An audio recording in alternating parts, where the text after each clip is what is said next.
Bharatiya Janata party के पूर्व सांसद बृजभूषण शरण सिंह, इन्हें तो आप जानते ही होंगे, काफी समय तक सुर्खियों में रहे हैं।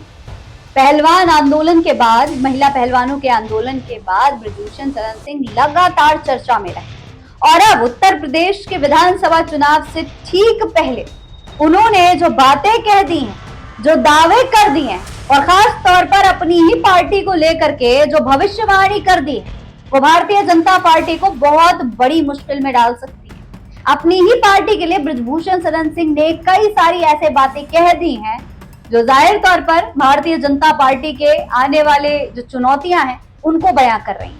और सिर्फ इतना ही नहीं, अखिलेश यादव से जुड़ी हुई और अपने राजनीतिक भविष्य से जुड़ी हुई भी कई बातें बृजभूषण शरण सिंह ने कही। तो आज मैं आपको इस वीडियो में वो तमाम बातें बताऊंगी जो बृजभूषण ने एक इंटरव्यू के दौरान कही और उसका उत्तर प्रदेश के आने वाले विधानसभा चुनाव पर क्या असर पड़ने वाला है उसके बारे में भी चर्चा करेंगे, इसलिए वीडियो को पूरा जरूर देखेगा। सलाम नमस्ते दोस्तों, मेरा नाम फरीन अंसारी है और ये खबर आप क्रिएटिव विजन न्यूज पर देख रहे हैं।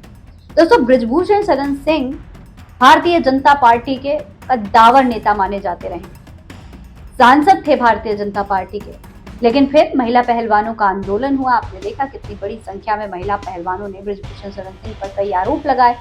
उसके बाद जब चुनाव हुए तो उनके बेटे को मौका दे दिया भारतीय जनता पार्टी, बृजभूषण शरण सिंह का टिकट कट गया। हालांकि कहीं ना कहीं वो दर्द अभी भी बृजभूषण शरण सिंह के चेहरे पर, उनकी बातों में नजर आता है। और इस बार उत्तर प्रदेश के विधानसभा चुनाव से पहले जो बातें उन्होंने कही हैं दोस्तों, वो काफी हैरान कर देने वाली। बृजभूषण शरण सिंह कभी भी अपनी पार्टी को लेकर के या फिर भारतीय जनता पार्टी को लेकर के खुलकर कुछ नहीं बोलते, लेकिन दबे शब्दों में जो कुछ कह जाते हैं वो भारतीय जनता पार्टी को सीधे सीधे टारगेट करता हुआ दिखाई देता है। ऐसा तमाम राजनीतिक विश्लेषक अक्सर दावा करते रहे। अब दोस्तों, इस बार उत्तर प्रदेश के विधानसभा चुनाव से ठीक पहले वो एक इंटरव्यू में गए। यहाँ पर उनसे आने वाले विधानसभा चुनाव को लेकर कई सारे सवाल पूछे गए।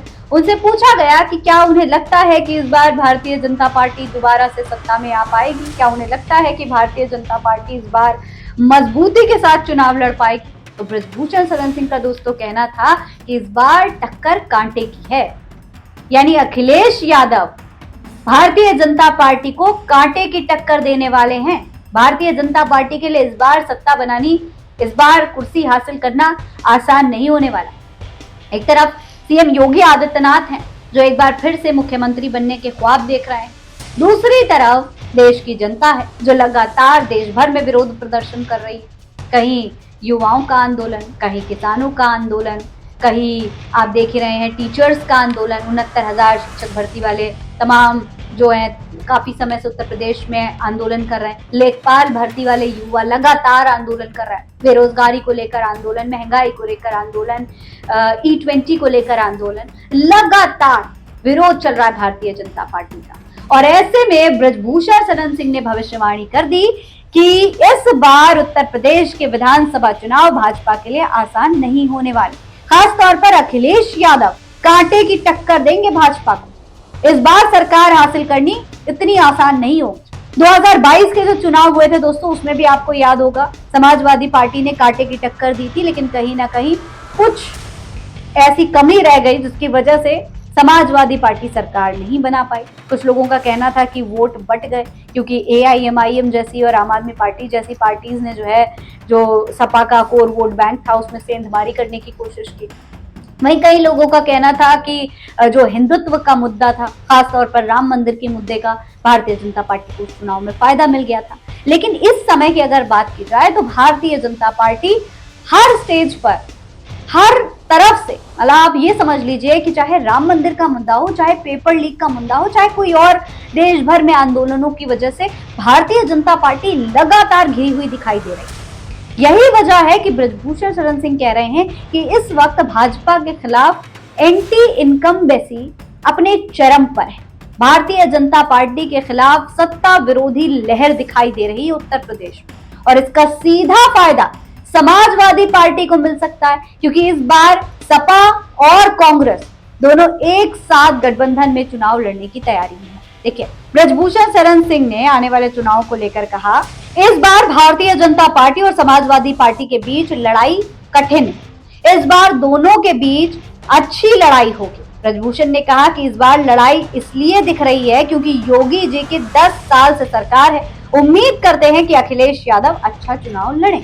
यानी कि अखिलेश यादव को लेकर वो ये भी कह रहे हैं कि उन्हें उम्मीद है कि अखिलेश यादव अच्छा चुनाव लड़ेंगे, लेकिन योगी सरकार पिछले 10 साल से सत्ता में है और जब कोई भी सरकार इतने लंबे समय तक सत्ता में रहती है तो उसके खिलाफ सत्ता विरोधी लहर दिखना भी जाहिर सी बात होती है। हर बार ऐसा होता है, जब भी कोई सरकार काफी लंबे समय तक सत्ता में रहती है तो उसके बाद जनता का आक्रोश भी बढ़ने लगता है। जनता के कई सारे ऐसे मुद्दे होते हैं, नाराजगी होती है जो जाहिर होने लगती है और वही यहाँ पर इस बार उत्तर प्रदेश में भी देखने को मिल रहा है, ऐसा इनका कहना है। वहीं अखिलेश यादव को लेकर जो बात उन्होंने कही उसको लेकर सोशल मीडिया पर चर्चा हो रही है कि कहीं ऐसा तो नहीं है कि अखिलेश यादव को लेकर के जो ब्रजभूषण के मन में सॉफ्ट कॉर्नर है वो यहाँ पर एक बार फिर से हावी हो रहा हो, या जो दर्द भारतीय जनता पार्टी से उन्हें पहले मिल चुका है उसकी वजह से ब्रजभूषण शरण सिंह इस तरीके की बातें कह रहे हो। आपको याद होगा इससे पहले भी वो अखिलेश यादव की तारीफ करते रहे हैं। पहले उन्होंने अखिलेश यादव को काफी धार्मिक व्यक्ति बताया था। जी हाँ, जब भारतीय जनता पार्टी अखिलेश यादव पर हिंदू विरोधी होने का आरोप लगा रही थी तब भी ब्रजभूषण शरण सिंह ने उनकी तारीफ करते हुए कहा था कि वो एक धार्मिक व्यक्ति है। उनके पिता मुलायम सिंह यादव हनुमान जी की भक्ति किया करते थे। उन्होंने कहा कि खुद अखिलेश जी ने एक भव्य मंदिर का निर्माण कराया है। वो कृष्ण जी के वंशज हैं, धर्म के विरोधी वो नहीं हो सकते। वो जो कुछ भी धर्म के विरुद्ध बोलते हैं वो उनकी राजनीतिक मजबूरी है।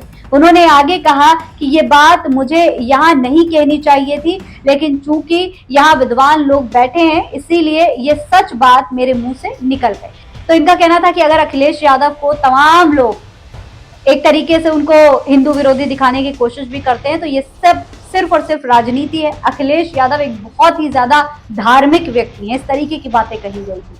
और सिर्फ इतना ही नहीं, इस पूरे इंटरव्यू के दौरान दोस्तों ब्रजभूषण शरण सिंह ने अपने राजनीतिक भविष्य को लेकर भी कई सारी बातें कही। देखिए, उनसे इस इंटरव्यू के दौरान जब उनके आगे की भूमिका को लेकर सवाल पूछा गया, ये पूछा गया कि क्या वो 2027 के विधानसभा चुनाव में जाएंगे या 2029 का इंतजार करेंगे, तो इस सवाल पर ब्रजभूषण शरण सिंह ने कहा कि राजनीतिक व्यक्ति राजनीति नहीं छोड़ सकता, वो राजनीति ही करेगा। अब यहाँ पर ये देखना है कि राजनीति करेगा या कराएगा। मैं किंग मेकर तो हूँ लेकिन अभी छोटा हूँ, हो सकता है कि बड़ा बन जाऊं। मेरा तो भगवान ने बना रखा है, हमारी पार्टी में तय करेगी जो उनको करना होगा। बीजेपी नेता ने यानी ब्रजभूषण शरण सिंह ने आगे ये भी कहा कि अभी हम भी जमा हैं, पार्टी जो मेरी भूमिका निश्चित करेगी वो मैं करूंगा। मेरा एक बेटा विधायक है, एक सांसद है। अभी मामला हाई कोर्ट में जाएगा, फिर सुप्रीम कोर्ट में जाएगा। मेरी आगे की भूमिका क्या होगी वो पार्टी तय करेगी और जरूर करेगी। ये बातें ब्रजभूषण शरण सिंह ने कही हैं। यानी कि उनको अभी भी भारतीय जनता पार्टी से अपनी राजनीति को लेकर, अपनी जो राजनीतिक भविष्य है उसको लेकर उम्मीद है। तो अब भारतीय जनता पार्टी से उनकी ये उम्मीद कितना रंग लाती है, क्या भाजपा उनकी उम्मीदों पर खरी उतर पाएगी और आने वाले चुनाव में जो भविष्यवाणी ब्रजभूषण शरण सिंह ने की है क्या उसका कोई भी असर दिखाई देगा, ये आने वाले समय में चुनाव के नतीजों में देखने को मिल जाएगा। फिलहाल इस पूरे खबर में इतना ही। इसके बारे में आप क्या कहेंगे कमेंट बॉक्स में लिखकर हमें जरूर बताएं। जय हिंद, जय भारत।